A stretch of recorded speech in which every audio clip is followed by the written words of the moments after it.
মধ্যপ্রাচ্যের চলমান যুদ্ধের মধ্যেই ইসরায়েল স্পষ্টভাবে জানিয়ে দিয়েছে তারা ইরানের সঙ্গে কোনো অন্তহীন যুদ্ধ চায় না। যুদ্ধ শেষ করার বিষয়ে ইসরায়েল যুক্তরাষ্ট্রের সঙ্গে সমন্বয় করবে বলেও জানিয়েছেন ইসরায়েলের পররাষ্ট্রমন্ত্রী গিডিয়ন সার। মঙ্গলবার জেরুজালেমে জার্মান পররাষ্ট্রমন্ত্রীর সঙ্গে এক যৌথ সংবাদ সম্মেলনে তিনি একথা বলেন। তবে যুদ্ধ ঠিক কবে শেষ হবে সে বিষয়ে কোনো সুনির্দিষ্ট সময়সীমা তিনি উল্লেখ করেননি।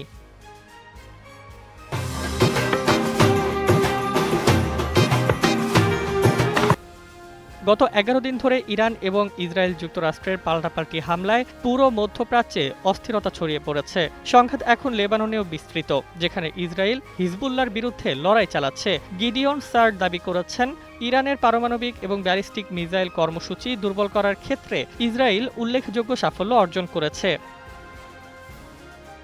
তিনি জানান, যুদ্ধ বন্ধের সিদ্ধান্ত ঠিক সময়ে ওয়াশিংটনের সঙ্গে পরামর্শ করে নেওয়া হবে। সার আরও বলেন, ইসরায়েল এবং আমাদের অংশীদাররা যতক্ষণ উপযুক্ত মনে করবে ততক্ষণ এই অভিযান চলবে। আমাদের লক্ষ্য হল ইরানের পক্ষ থেকে ইসরায়েলের অস্তিত্বের ওপর দীর্ঘমেয়াদী হুমকি চিরতরে নির্মূল করা। এছাড়া তিনি ইরানি জনগণকে স্বাধীনতা পুনরুদ্ধারের সুযোগ হিসেবে উল্লেখ করেন এবং ইরানের সর্বোচ্চ নেতা মোজতবা খামেনিকে চরমপন্থী হিসেবে অভিহিত করেন।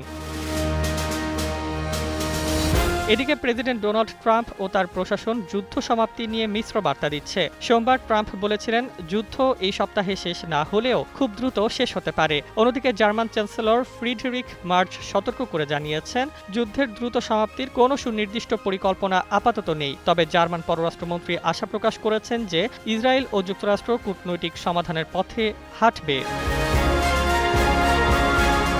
ইসরায়েলি পররাষ্ট্রমন্ত্রী বিশ্ব সম্প্রদায়ের প্রতি আহ্বান জানিয়েছেন, ইরানের সঙ্গে সব ধরনের কূটনৈতিক সম্পর্ক ছিন্ন করে দেশটিকে এক ঘরে করা হোক। মঙ্গলবারও তেহরানে ইসরায়েলি হামলা চালানো হয় এবং পাল্টা আঘাত হিসেবে ইরানও ইসরায়েল অভিমুখে মিসাইল ছুড়েছে, যা প্রমাণ করে তেহরান এখনও শক্তিশালী পাল্টা আঘাত হানতে সক্ষম।